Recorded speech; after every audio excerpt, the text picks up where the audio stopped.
압도적 재미 매불쇼.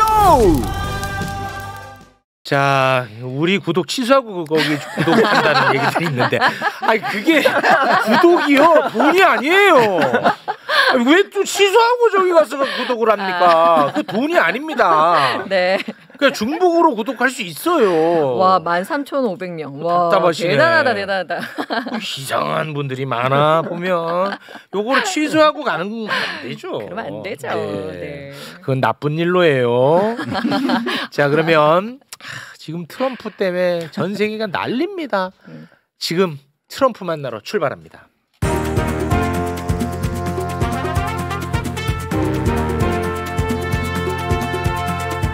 세계로 뻗을래요. 자, 김준영 의원님 함께합니다. 어서 오십시오. 네, 안녕하십니까. 반갑습니다. 네, 네, 고맙습니다. 안녕하세요. 자, 그리고 김희교 중국통 교수님 어서 오십시오. 안녕하세요. 네, 오랜만에 고맙습니다. 뵙겠습니다. 지금 미국 이 관세 때문에 아주 정말 전 세계가 난리인데 그 와중에도 미국하고 중국의 자존심 걸린 이 관세 전쟁. 네. 이거 뭐 어디까지 가는 겁니까? 이거 일단은 모르는 분도 계실 것 같아서 이거 좀 네. 정리를 한번 해주시죠. 네, 그 미국하고 중국의 보복 관세 네. 뭐 어떻게 진행되고 있습니까 지금? 저 표가 있는 것 같던데. 네, 표를 올리고 한번 좀 소개를 해주시면 좋을 것 같습니다. 네. 관세 전쟁이 개시가 되었는데요. 네. 이제 기본 관세가 있고요. 상호 관세가 있습니다. 그러니까 네. 기본 관세는 미국이 처음에 10%를 매겼고요. 중국은 거기에 대해서 10% 15%를 매겼었습니다. 네. 이때만 하더라도 상식적 수준의 싸움이었어요. 네. 그런데 그때부터 갑자기 트럼프가 발진을 해서 네. 추가 관세, 상호 관세 추가 관세입니다. 기본 관세에 플러스 되는 건데요. 때리기 시작해서 지금 현재 최종적으로 145%까지 때렸습니다. 그래, 이거 좀 웃겨. 그러니까 물건값이 2배 반이 됐다고 생각하시면 됩니다. 2배 반. 그러니까 트럼프는 145까지 올렸고 네. 거기에 대해서 중국도 125까지 올렸죠. 중국도 125%까지 올렸는데 네. 중국이 올리고 나서 하는 말은 이제 미국 니네가 얼마를 올리든 이제 우리는 됐어. 상대하지 않겠다 그렇게 말을 했어요. 의미가 없다. 더 올리는 건 의미가 의미가 없다. 그게 무슨 말이에요? 그러니까 숫자 노름이다. 마진율이 보통 중국에서 미국에서 상품을 팔면 한 20% 정도 돼요. 그러니까 100% 넘어가는 관세는 사실상 무역을 하지 말자는 이야기여서 어차피 안 팔린다. 네, 어차피 수입 이거는 금지에 그냥 가깝다. 기싸움에 불과하기 때문에 더 이상 의미 없다고 보는 거죠. 실제로 그렇습니다. 실제로도 네, 뭐 그거 네, 안 팔리겠죠. 당연히 안 팔리죠. 그러니까 중국이 그리고 박리담회잖아요. 네. 중국이 그 경쟁력은 이제 박리담회죠. 박리담회인데 사실 뭐 145% 때리면 뭐 안 수입 사겠죠. 금지랑 마찬가지입니다. 네, 그러니까 이제 중국 입장에서 그래. 야, 어차피 이건 뭐 의미도 없다. 뭐 원래든 말든 어차피 그거 무역하지 말자는 얘기다. 이렇게 마지막 입장을 냈다는 거군요. 지금까지는 그렇게 마지막 입장을 내었습니다. 네. 아니 그 결국은 어찌 됐든 간에 뭐 교육을 해야 될 텐데 어떻게 된다는 거예요. 그래서 근데 이게 지금 미중이 이렇게 어려렁거리는데 실제로 미중의 무역액은 매년 기록을 갱신합니다. 그래요. 그게 위에서는 저렇게 싸우는데 실제로 미중 무역은 매년 기록 경신이라니까요. 최대치를 계속 경신하고 있으니까. 네. 그러면 우리가 월마트 옛날에 한국에 있었죠. 네. 그 월마트가 미국에서 가장 서민들이 많이 가고 거기에 중국 제품이 제일 많습니다. 월마트에 파는 저도 유학생활 때 굉장히 많이 갔는데 60% 이상이 메이드 인 차이나입니다. 네. 그 가격을 유지하는 것이 중국에서 수입했어야만 가능한 거거든요. 뭐 그렇겠죠. 그런데 그 말은 이렇게 올려버리면 거기 가격이 올라가고 트럼프를 뽑았던 서민들이 타격을 피해를 입죠. 입는 거죠. 네. 아니 그래서 이게 뭐 발효가 되는 게 언제예요? 발효는 이미 되었고요. 그 이제 문제는 미국이 이렇게 트럼프가 이미 관세를 올릴 때 착각한 게 두 개가 있는 것 같아요. 첫 번째 착각은 채권에 문제가 생기리라고는 생각을 못했던 것 같습니다. 그게 무슨 말이죠? 이제 관세를 올리면 주가가 떨어질 거는 예상을 했던 것 같아요. 네. 주가가 떨어질 건데 대개 주가가 떨어지면 그 불확실성이 높아져서 안전자산이 채권에 투자를 하게 돼요. 그리고 채권은 단단히 버틸 줄 알았어요. 그런데 이번은 특이하게도 채권, 주가 그리고 달러 지수까지 다 떨어져 버린 거예요. 그 전례 없던 일이 일어나 버린 거죠. 그러니까 트럼프가 당황하기 시작한 거예요. 이걸 예상을 못했군요. 트럼프는요. 트럼프가 거기까지 예상을 못한 거예요. 미국이 이렇게 쉽게 생각하면 미국은 빚으로 계속 경영하는 나라입니다. 기축통화니까. 미국이 적자가 엄청난 거 아시죠? 네. 그러면 그 채권이 뭐냐면 좋아야 미국은 돈 빌릴 때 이자가 떨어지겠죠.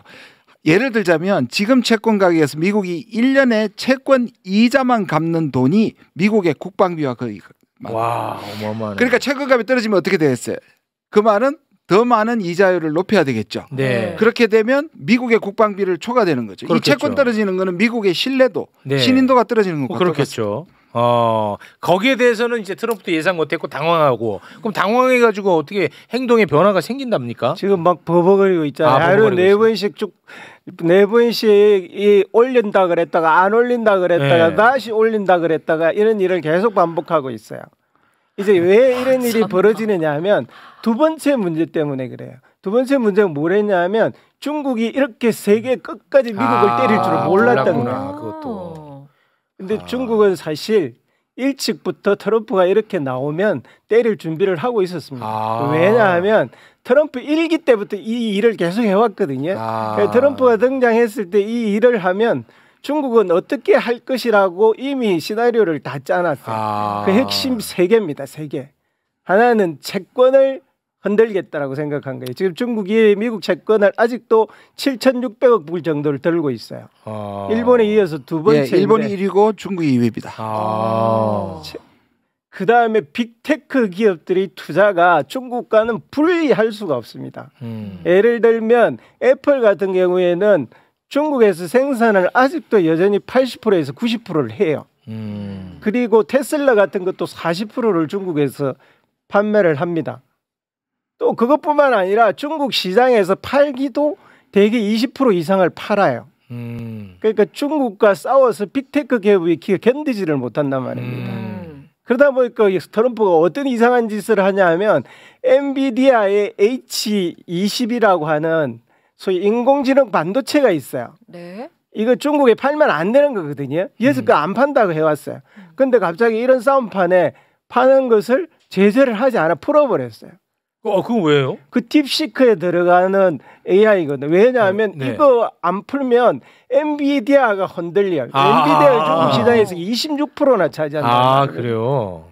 그러니까 이게 트럼프는 전혀 중국이 이렇게까지 싸울 준비를 전혀 하지 않은 상태에서 싸움을 한 거예요. 더 심각한 것은 히토류입니다. 히토류 제재를 이제 겨우 6개 했거든요. 근데 문제는 뭐냐면 미국이 아직도 중국 히토류의 70%를 수입해서 쓰고 있어요. 근데 요번에 한 게 중히토류라고 불리는데 이 히토류는 뭐냐면 모든 터빈에 그거 없으면은 터빈을 만들 수 없어요. 그러니까 자동차, 드론, 우주선, 반도체. 미사일, 반도체 다 해당되는 거예요. 근데 우리나라는 이런 걸 대비해서 한 60%는 한 6달 정도는 축적을 해놨다고 하더라고요. 근데 미국은 지금 거의 재고가 없대요. 이게 바로 문제가 생기는 거예요. 중국에서 히토리오 수출 안 한다고 했어요? 네, 지금 그 제재하겠다고 나왔고요. 통제 발표해버렸어요. 이 중국은 건들기가 힘드네. 그러니까 지금 중국이 너무 준비가 잘 돼 있고요. 말씀하신 것처럼 그동안에 미국에 대한 의존도를 계속 낮춰왔어요. 그게 제일 중요한 겁니다. 장기간에. 예를 들면 지금 미국이 전 세계에 이제 수출을 하는데 미국에 의존하는 게 10%밖에 안 되고요. 물론 10%도 많긴 하지만요. 중국의 GDP에 의존하는 게 2, 3% 정도밖에 안 되거든요. 그러니까 그런데다가 이 무역 중에 미국이 중국 외에 다른 나라에 대체할 수 있는 게 없는 게 34%입니다. 그런데 중국은 미국 없이 대체 안 되는 게 10%밖에 안 됩니다. 그러니까 3배 이상이나 미국이 중국에 의존하고 있는 겁니다. 이거 중국이 질 수 없는 싸움이네. 그러니까 이게 장기간 되니까 중국이 대비를 했는데 중국도 아킬레스건이 있을 거 아니에요. 그렇겠죠. 첫 번째는 에너지예요. 석유를 수입해야 되니까 이 에너지, 곡물 그리고 대만 이 3개가 아킬레스건인데 중국은 이 3개를 그동안 차분히 지금 준비를 했어요. 준비라는 게 이제 에너지 수입국을 다 변화시켰구나. 그리고 우크라이나 전쟁 벌어지면서 러시아라고 아주 좋아하는 석유 저장소가 하나가 자기 편이 된 거예요.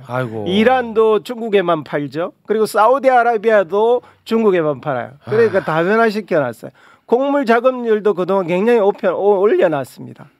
그리고 이제 마지막 남는 게 대만 문제인데 대만은 그동안 5차례를 봉쇄하는 훈련을 해놨어요.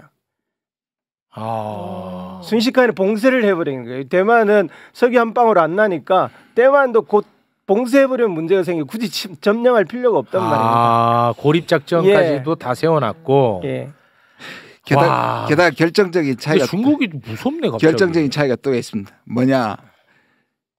중국은 여론을 걱정할 필요가 없습니다. 그렇죠? 네. 미국은 여론, 언론, 주식시장 다 지금 트럼프를 못 살게 구르는 거잖아요. 그러니까 이게 권위주의 국가는 여론을 신경 쓸 수 없기 때문에 이런 싸움을 할 때는 일치 단결할 수 있어요. 미국 내부에서 난리가 나니까 트럼프도 계속 지금 주춤주춤 하는 거잖아요. 아무리 천하의 트럼프라도. 그러네. 이게 정치 체제 자체가 이 치킨 게임 하기에는 미국이 훨씬 더 불리하다. 중국이 유리하죠. 아니 그 트럼프가 하도 지금 이 전 세계를 상대로 깡패짓을 해가지고 이 트럼프가 아주 고약하게 싫지만 말씀 또 들어보니까 중국이 너무 무서운데. 그렇죠. 갑자기. 맞죠. 그건 뭐 나중 일일 수는 있겠습니다만 중국하고 이렇게 싸우려면 트럼프가 전략이 있는 사람이라면 동맹들을 건드리면 안 됐을 거예요. 그렇지. 그런데 지금은 캐나다, EU, 한국, 일본, 아시안까지 다 건드려 놨단 말입니다. 네. 당장 EU 같은 경우에는 이렇게 되니까 우리 테슬라 안 사고 중국 전기차 40% 관세 매겨 놨는데 그거 다시 무효로 하고 다시 재협상할 거라고 나서고 있단 말이에요. 아이고. 그 트럼프 그 똑똑한 척 다 하면서 완전 다 망했네.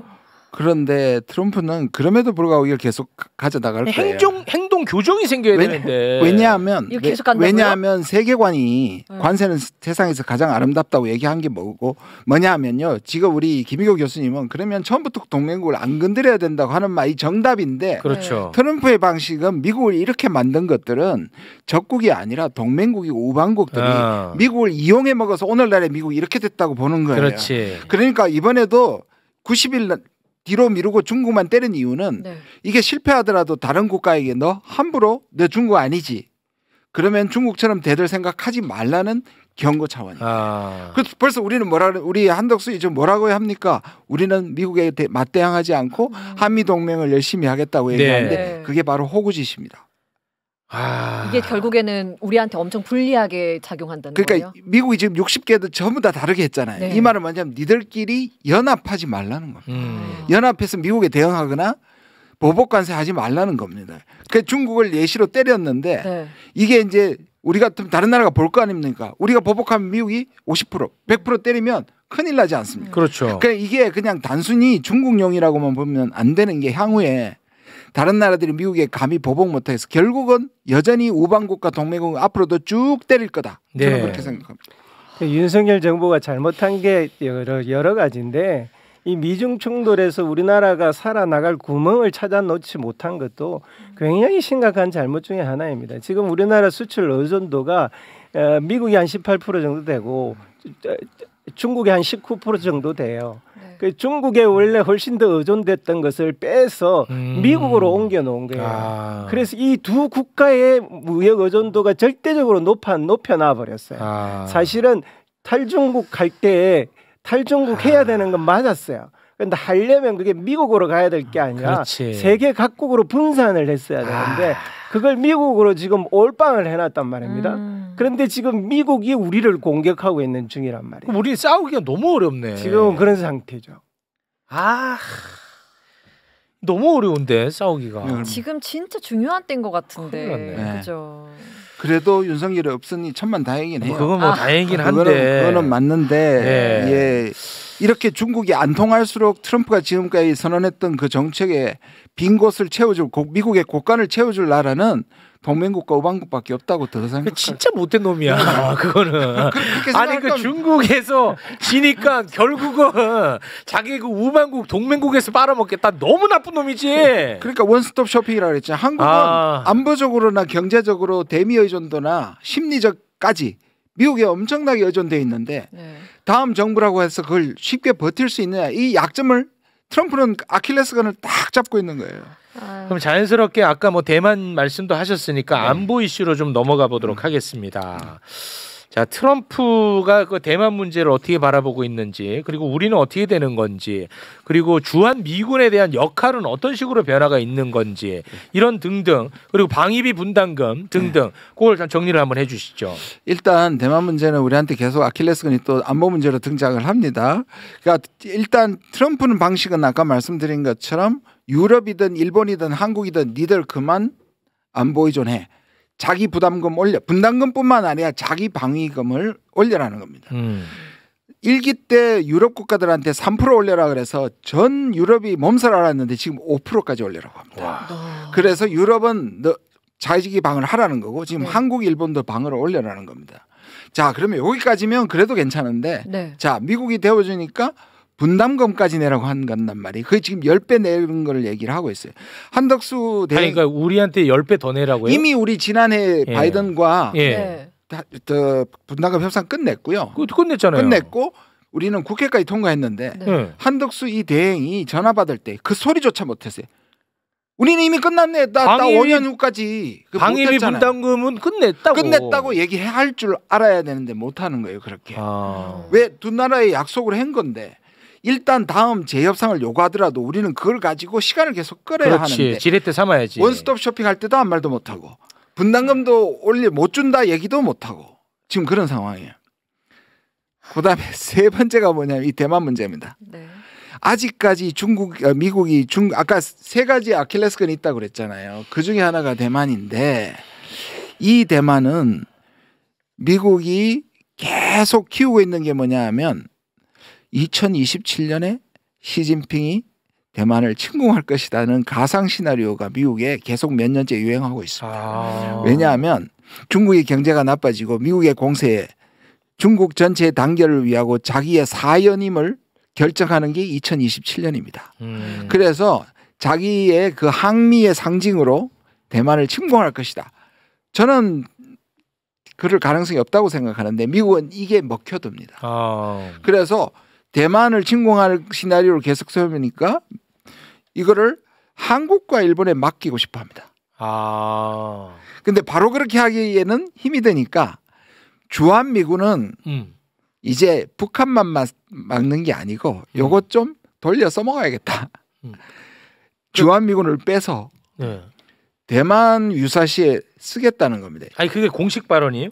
그게 옛날부터 사실은 노무현 정부 때부터 미국은 한국이 이제 지키기에는 한국이 너무 발전했으니 주한미군이 북한만 지키는 것은 이건 미국에 봐서는 이건 효율이 없다. 그러면 이걸 돌려서 동북아의 평화를 지키는 걸 하겠다는 게 그게 전문용어로 전략적 유연성입니다. 좀 어려울 수도 있는데요. 그냥 그게 전략적 유연성. 예, 전략적 유연성은 미군의 유연성을 그러니까 말은 되게 예쁜데 이게 우리한테 엄청 고약한 얘기예요. 고약한 얘기입니다. 왜냐하면 주한미군이 다른 걸 방해해서 뺄 수도 있다는 뜻이 됩니다. 또 그보다 더 위험한 거는 빼서 다른 나라에서 전쟁을 하면 그 여기서 보내는 기지가 어디가 됩니까? 우리가 되잖아요. 우리가 왜 그러면 우리가 전쟁에 휩쓸려 갑니다. 그래서 노무현 대통령이 끝까지 안 받으려고 하다가 마지막에 조건을 붙여서 수용을 합니다. 한국의 동의를 받지 않는, 그러니까 한국의 동의를 받고 전략적 유연성을 허락하는데요. 미국은 그렇게 해석하지 않고 전략적 유연성을 이미 노무현 대통령 때부터 확보했다고 생각합니다. 그럼 지금은 그 얘기를 안 하고 있는데 미국에서 계속 대만의 유사시에는 한국이 도와야 된다는 게 전직 장군님을 비롯해서 계속 나오고 있습니다. 관련 영상이 혹시 뭐 준비되어 있는 제가 그래서 이거를 그 외톨이 때 외교부 장관한테 단도직입적으로 물어봤어요. 네, 잠깐 우리나라 입장이 뭐냐? 네, 영상 보고 오겠습니다. We pay for military over in Europe. You know, we don't get reimbursed by much. South Korea too. 장관께서는 지금 워싱턴에서 대만 유사시에 한국과 일본이 개입하는 걸 기정사실화하는 담론을 알고 계십니까? 일부에서 그런 얘기 나온 거 있습니다만 뭐 담론이 그렇게 형성돼 있다고 생각하죠. 그러면 외교부 장관의 의견은 대만 유사시에 우리 개입해야 된다고 생각하십니까? 그렇지 않습니다. 우리 주한미군은 그렇죠. 한반도 문제에 집중하게 돼 있습니다. 그렇죠. 그러면 트럼프는 주한미군을 전략적 유연성, 다시 말해 대만을 방어하는 데 쓰지 않을 것 같으면 주한미군 빼라 뭐 이런 생각을 갖고 있는 거예요? 그러니까 저는 트럼프는 오히려 이 부분에 대해서 큰 관심도 없고 잘 모르는 것 같아요. 없어요. 모르는 것 같아요. 그리고 아까 말한 것처럼 어떤 순간에 시진핑과 이렇게 타협을 할 수도 있어요. 아, 트럼프랑 시진핑이랑. 그렇죠. 그러나 그런 거를 우리가 상정하지 말고 제가 지난주에 나와서 차라리 오히려 다음 정부가 부담이 없도록 제가 오히려 대만 유사시에 국회에서 우리는 개입하지 않는다는 결의안을 제가 제출하려고 하고 있는데 네. 오히려 이 민주당 이쪽에서는 긁어 부스럼할 필요가 있냐? 그 제 주장은 뭐냐면 이미 부스럼 났다. 이거 빨리 오히려 다음 정부가 서서 예를 들어서 이재명 민주당이 했을 때 만약에 이걸 하면요 바로 친중 결의 안 하고 난리 날 겁니다. 억지 프레임을 또 씌워서 공격은 하겠죠. 네. 그럴 때마다 우리가 또 정신 바짝 차려야죠. 네. 근데 국민 누가 생각해도 대만의 유사시에 우리가 동맹국도 아닌데 우리 군이 거기에 개입하는 거는 다 반대할 거라고 생각합니다. 저는. 네네. 그리고 그렇게 해놓는 게 되게 중요하고요. 아니 근데 방위비 분담금은 이미 바이든이랑 끝냈는데 그걸 또 뭐라고 하면 어떡해? 아니 뭐 아무 의미가 없네. 트럼프한테는 계약이라는 게. 그래서 문재인 정부 때도요 10배 하는 거를 계속 안 하다가 4년을 몇 년을 끌어서 떨어질 때까지 기다렸잖아요. 그래서 사실상 2년간은 계약이 없는 상태로 작년 기준에서 계속 갔어요. 네. 그리고 바이든이 됐을 때 다시 계약했거든요. 그러니까 이거를 빨리 우리가 나서서 트럼프가 원하는데 해줄 필요가 없는 겁니다. 알겠습니다. 참 경제 안보 이거 다 문제네요. 예, 심각한 상황입니다. 네. 그래서 트럼프는 그 얼마 달라는 거예요? 방위비 분담? 10배. 10배요? 그러니까 10조? 예, 지금이 그렇죠. 지금 한 1조 뭐 2천억 뭐 1조 2, 3천억 정도. 네. 올린 지 얼마 안 됐는데 거기에 다시 10배예요? 예, 보통 13% 정도 오른 걸로 알고 있는데. 근데 10조 달라고? 예. 그때부터 했습니다. 10배. 사채업자니? 그렇다고 보시면 됩니다. 진짜. 알겠습니다. 네. 자, 그러면 오늘은 여기에서 마무리 짓겠습니다. 네. 함께해 주신 두 분 대단히 고맙습니다. 네, 고맙습니다. 감사합니다. 감사합니다.